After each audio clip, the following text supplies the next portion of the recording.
Welcome back to another episode, everybody.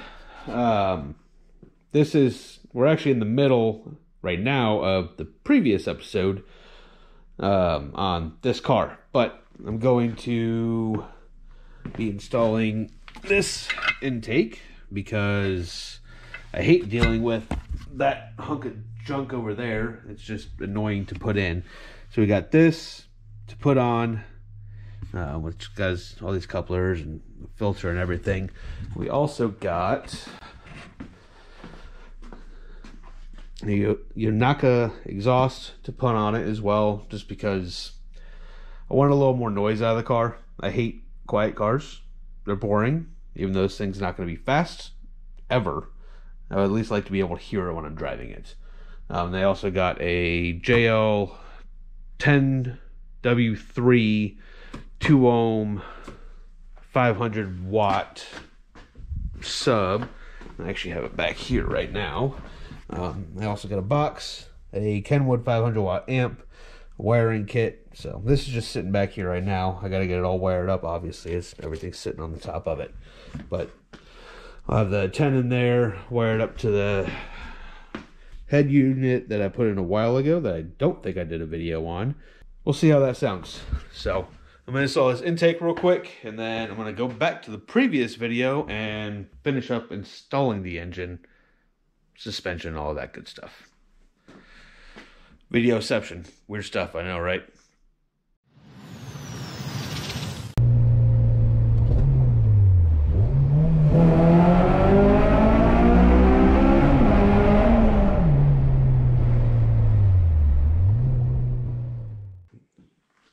Got the intake installed here.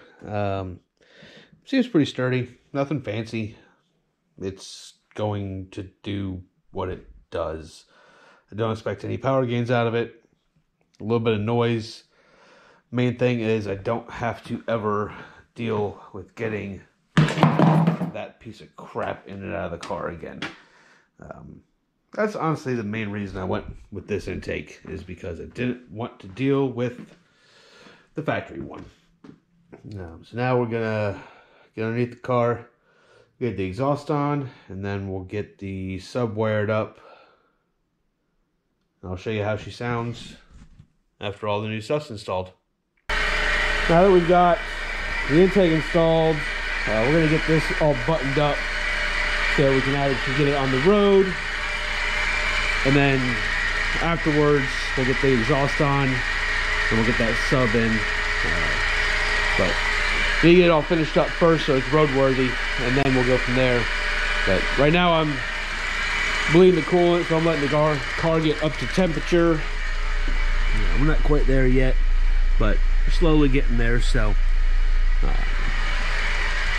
while this is doing its thing, I'm gonna get the bumper on, and then I'll wait until that's done before I do the hood. So get the front end put back together.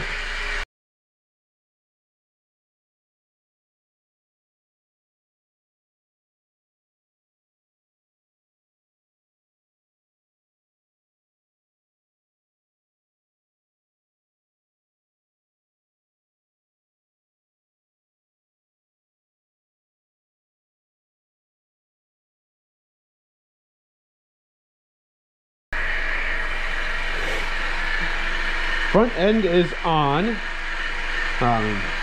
Don't look great. These headlights, you can see all the oxidation and crap on them. Lots of bugs and stuff on it, but we'll get her all cleaned up. She's been sitting for 6 months while I've been waiting on trying to rebuild the transmission, failing at that, buying a new transmission, resealing the motor. You know, it's been a process to get her back to where she is, but front end's put back together. You guys will be seeing what's under here soon. But we're gonna get the SI here in a minute. Get the rear wheels off of those, because those are the factory SI wheels. I put those on the front so that she can be roadworthy. I haven't seen a video on this yet, but I'll be putting that out here soon, because yeah, this is pretty gnarly what happened here. And it deals with the SI as well. So we'll wait until this thing finishes bleeding coolant, get her on the ground, get the SI in, get the wheels on it, and then we'll go take her for a test drive, see how she feels with all new motor mounts and everything, and then get the sub installed, and get the exhaust on. That was probably a very weird angle. I didn't realize you were looking at my shoulder. Sweet. Base model R18 is back together. Got the wheels on her. Can't see what's in the back there, so that's all right. She starts up just fine. Hood's on, bumpers on, all the plastic crap that honestly doesn't need to be there. What makes the engine bay look a little bit better is on. So we're gonna go for a test drive here in a minute. Test drive went good. Everything feels great on the car. I need to adjust the clutch still, but other than that, drives good, rides good. Motor seems a lot healthier than it was before I pulled it out, but having solid motor mounts holding it in there helps actually put the power to the ground instead of just moving the motor back and forth like this all over the place.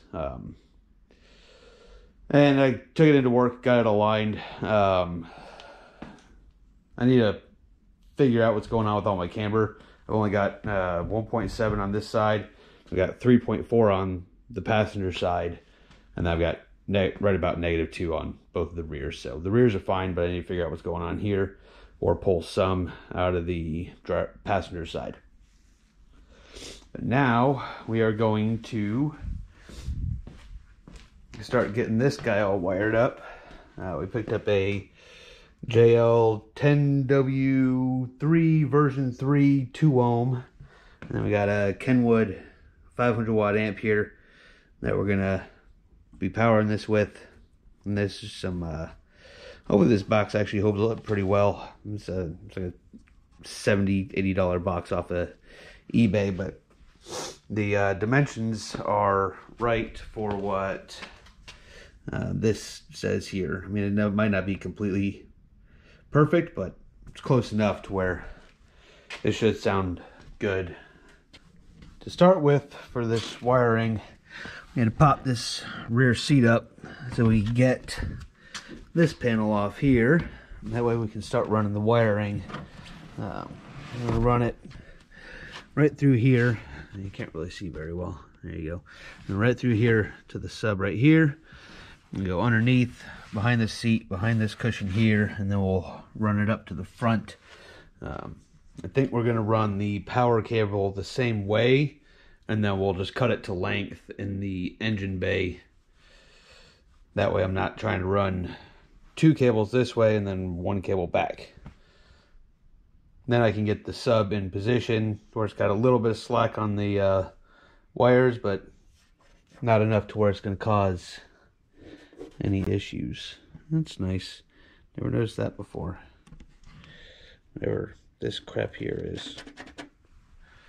I don't know. This car needs a lot of work to get it up to standard, but slowly getting there. And we got all the wiring run through here. We got it run up through here. And we're getting to the point starting to take the dash apart so we can get the power wire through, and then the reference wire and the speaker wire up to the head unit there. So not far away now. I did get this is all in position. The only thing I don't have done yet is the ground here, which I'm just gonna take off a little bit of paint up here and ground to up there. Should be good enough. Everything is wired up. Got our audio lines run. Everything's run nicely underneath here, behind here, back through here, and then underneath the seat. But our sub, or our amp, I should say, right back here is not turning on. We have good ground, we have good power, but we have no reference. So now I've got to pull the dash back apart and figure out why the reference wire isn't sending signal to the amplifier. So we're gonna get working on that and, well, hopefully see what we can figure out.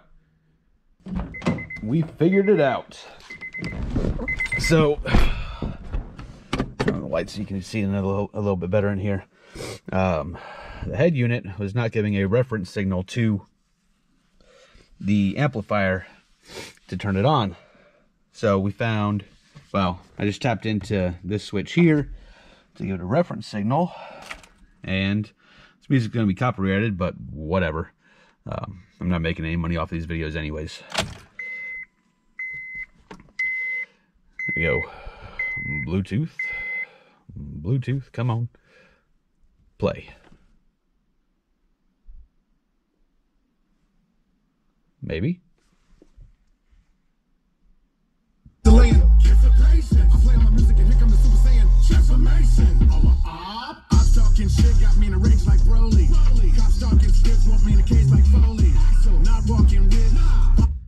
As you can see, sub works perfectly fine. It just needed to have a proper ignition signal / reference wire to turn it on, which it now does. So I think the next thing we're going to do is get the exhaust installed. I bought it. I've been driving around in the SI for so long that I'm used to the loud exhaust. But I'm also second guessing whether I even want to put it on this car, just because I like having a quiet car. But we're going to put it on, see how it sounds. If I don't like it, we'll hopefully be able to throw the stock exhaust back on, because it's got, you know, almost 270,000 miles on it, and it might be a little rusty when I take it off. Last clip, you saw me finish up the sub and get everything working.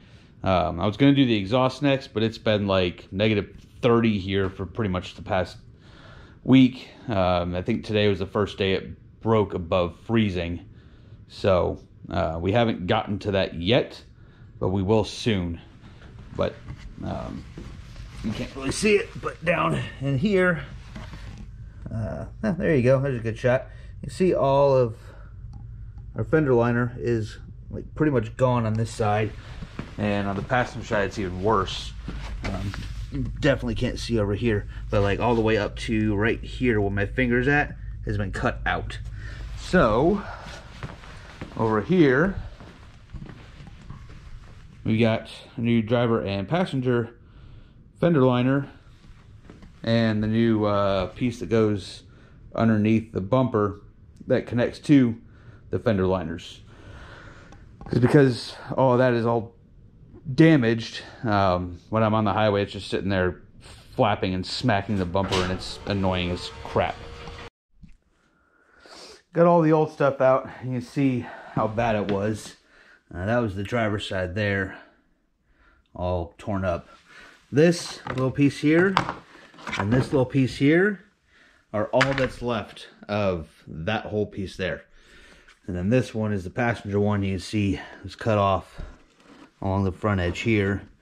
No, along the front edge here, because ran over something on the highway several years ago in it and destroyed it. Everything is in. So we got the full new fender liner here on the driver's side. Probably can't really see it very well, but there we go. I got the full under tray in there, and the passenger side as well. I can't see over here because it is dark, but it is all in there. It's all plastic all the way around now. I also did get my headlights done at work. They used to be really yellow and crusty. Now we got some nice clear headlights, so I can finally see at night again. Before I had these done, I was lucky if I could see 5-10 feet in front of the car. Now I actually have some visibility. But since that's all done, we have these sitting here from the wife's CRV. I put the stock wheels back on it when I put new tires on it. We're going to see how these fit on here. They actually fit a lot better than I thought they would, being the plus 38s. I've got a 5mm spacer on the SI wheels because they don't, the factory SI wheels don't clear the smaller LX brakes. But without the 5mm spacer on here, and you can see these are right up against it. I don't have any lug nuts on. I've got the finger's width back here, a little more than a finger's width of clearance, so maybe ½ inch or so of clearance between the wheel and the suspension. And if you look down the side of the car, obviously this is unloaded right now, but that's 17x9 plus 38. If I pull some camber out, I think that'll fit perfectly. And I'll just have to test out how the rears will fit, but those are pretty much the same size as the SIs. I know how they fit on the SIs, so I know they should fit pretty much the same on this. So I think those will look good. Obviously they need cleaned up. They got to lay a lot of brake dust and whatnot on them from being on the wife's car and me never really caring about them, but I think those on the silver will look pretty good. All right, time to get the SI wheels back on, and then we're finally going to start working on the exhaust.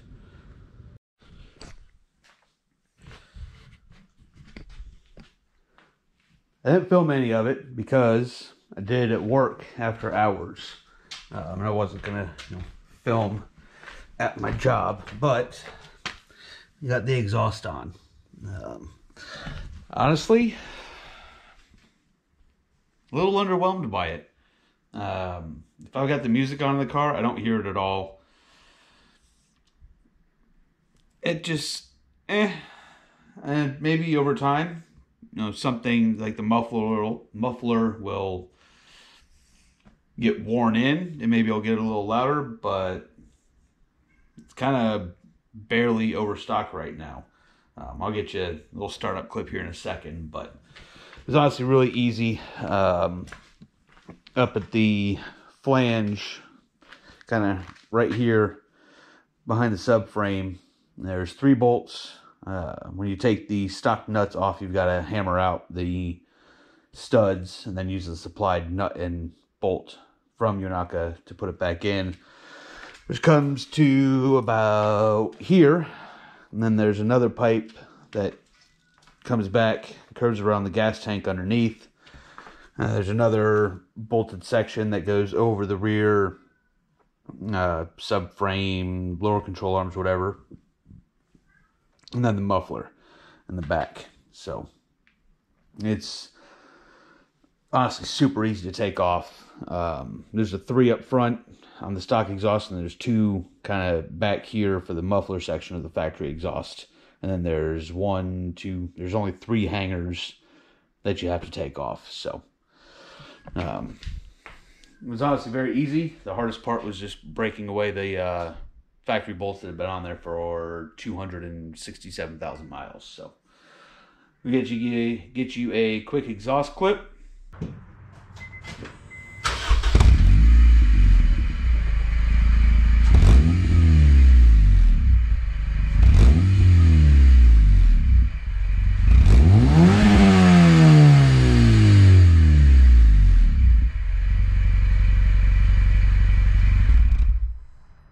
So like I said, not very loud, but it's what it is. Maybe it'll, I don't know, get louder over time.